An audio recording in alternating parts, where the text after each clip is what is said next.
doing today? Well, we are going to keep adding to our Disney Parks Parade. If you've had a chance to stop by the library and get your pages already, we've done our lead float was Mickey as the Sorcerer's Apprentice.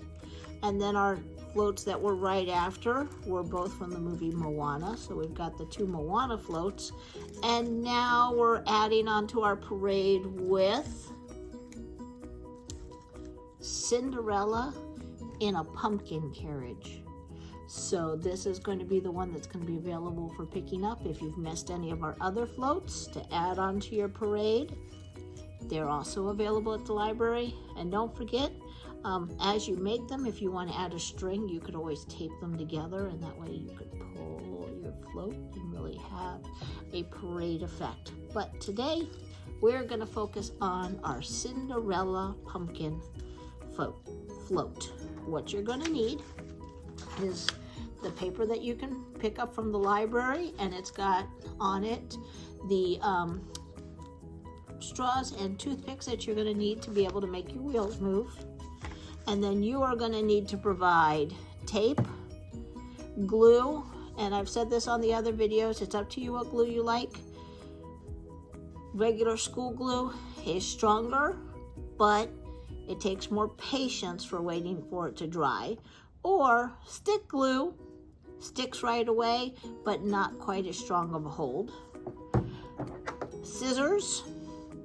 And then you can do this all with scissors, but I have been saying, you know, if your grown-up wants to use some kind of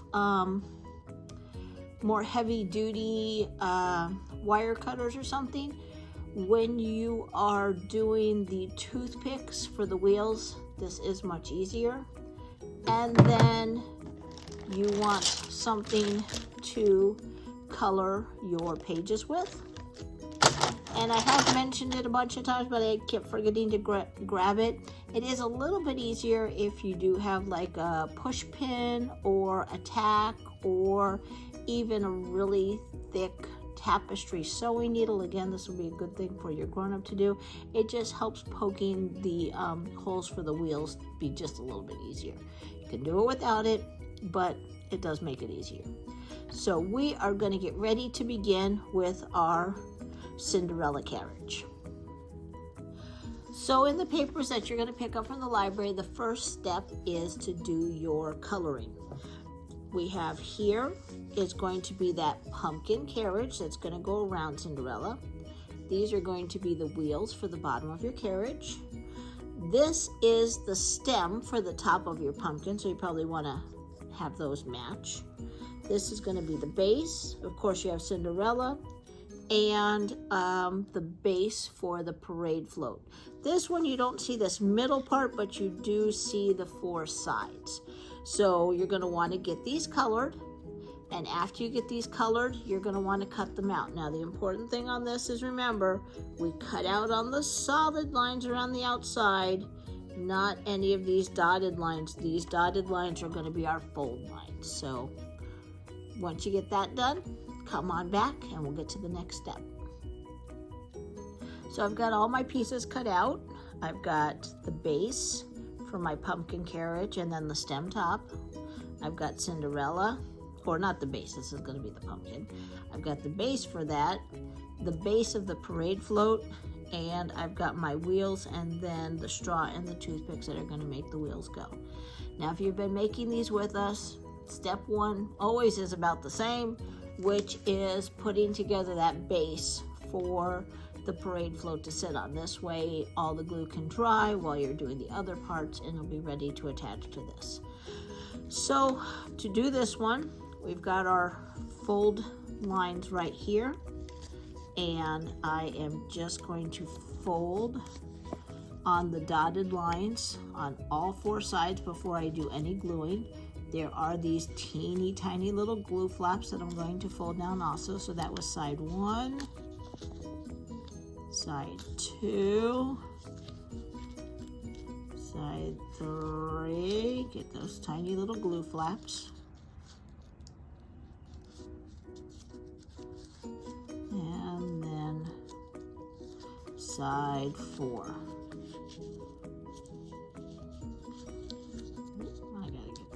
fourth one to go? Okay, there we go. Got that fourth one to go. So all we're gonna do is we're gonna put a drop of glue on those two little flaps and then just fold down this side. And then we're gonna do the same thing on the other side. Now, I am going to go with a bit of my regular glue because I want this to be kind of strong. Not too much. Little drops will do you. Now you are going to have to hold this a little bit. If you don't want to hold it, go ahead and use your stick glue.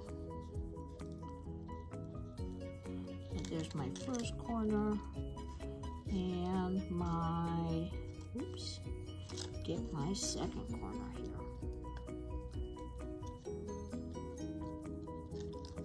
Now I am going to mention this again at the end, but while I'm holding this for a second, don't forget to come by the Children's Department's website or our Facebook page and look at some of the other activities we've got going on at the library. We're always planning lots of things. And you can see that didn't take long for that to stick. I'm going to do my dots on the other side.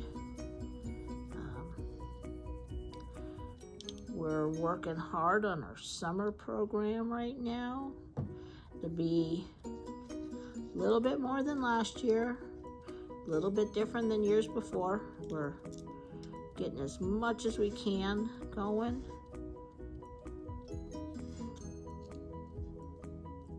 And I'm going to hold that for a second. Getting as much as we can going for our summer. We will have information in the rec flyer about our summer program, but also just look on our website and our Facebook page and we'll have all the information posted by May 1st.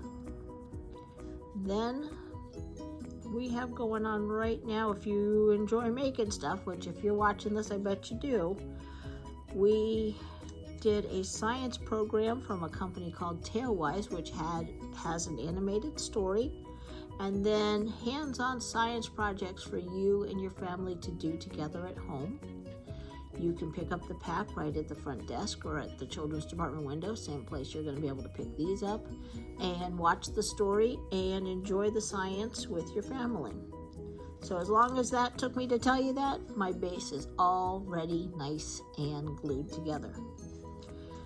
The next part is assembling our wheels. Now, like I said, to me, sometimes it's a little easier to use something a little pointy. So I am going to use something pointy and I'm just going to poke a hole just to start my wheels.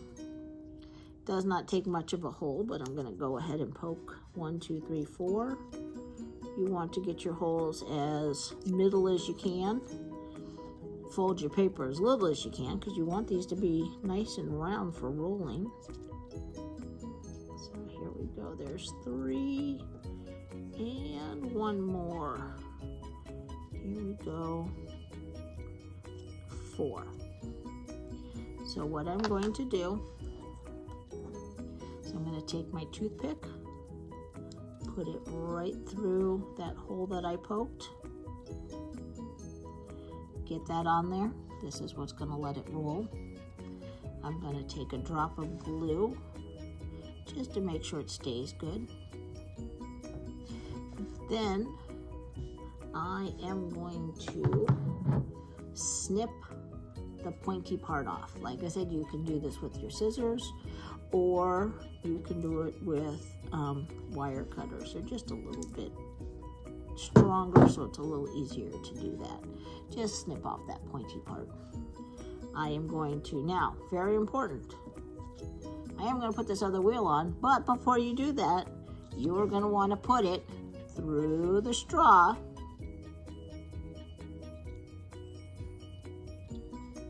and then put your other wheel on, put your dab of glue, and snip off your pointy part. Then we will be ready for the next step. You're going to do that for this axle, and we're going to do it for this axle, and then we'll be ready to attach them to the bottom of our parade float. Okay, I've got my 2 axles ready to go. Now I will say, compared to some of the other parade floats, this base is a little tiny, so you are going to have to fit both axles in there. I am going to attempt to do this with one piece of tape and not make a mess. We'll see how that goes. So what I usually do is I put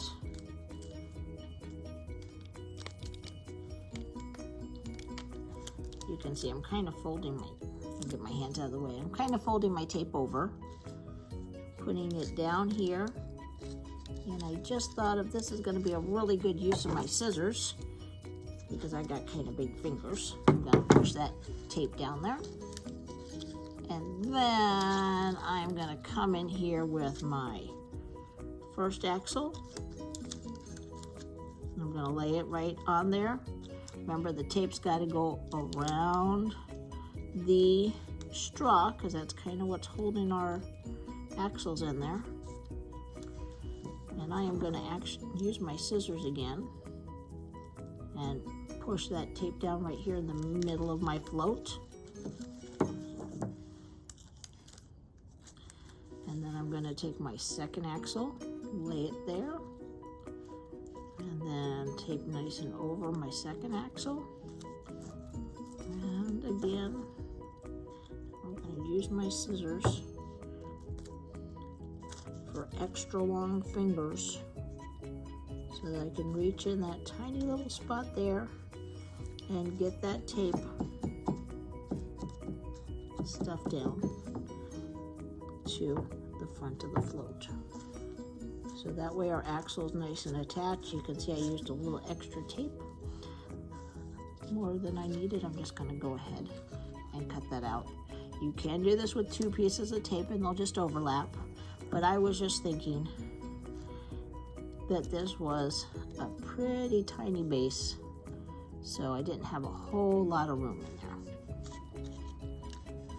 Now, my wheels have to finish drying while we're going to do the rest of this, but we're all ready to go with the base of that parade float. Now, to make our pumpkin carriage here, you are going to notice we've got the numbers 1, 2, 3, and 4. So you're going to basically, this side's going to go down because we want our vines to come up, and they've even got arrows on here. So 1 goes first, and then 2, and I'm lining my arrows up, 1 and 2. And after 2, we gotta find number 3. Let me see if I find number 3. Was this one it? Nope, that's number 4. We're gonna have our number 3 is gonna lay there, and then number 4 is going to be the one that you've colored, and it's going to cover that all up. So I'm going to put a dot of glue between each of those. I just wanted to show you how your numbers are going to stack up. So we're going to start over again. So we got 1 dot of glue.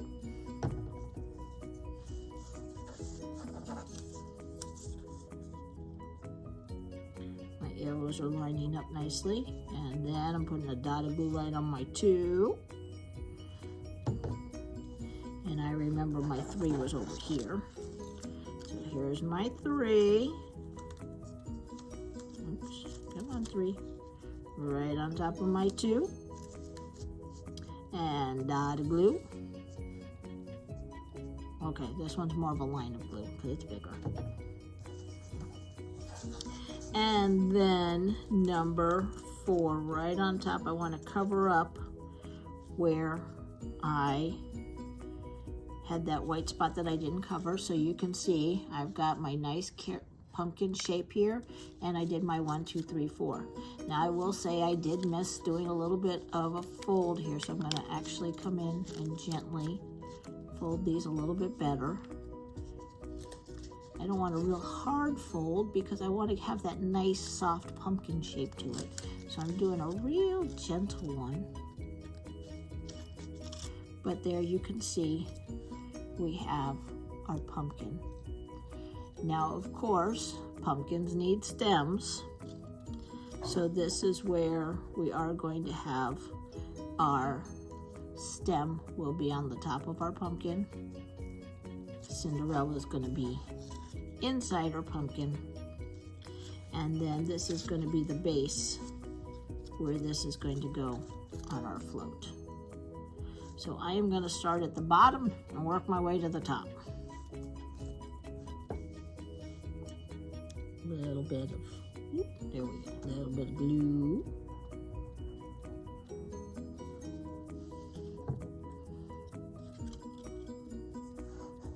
Like that side for the front. I'm going to put my pumpkin right there. Hold that for a second. Yes, I'm doing this without Cinderella in there. That way I can hold it nice. And I'm going to put Cinderella in the middle.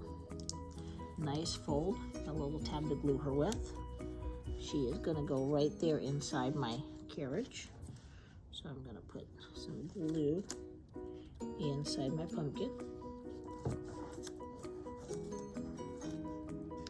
Then I got to make sure she's looking out nicely.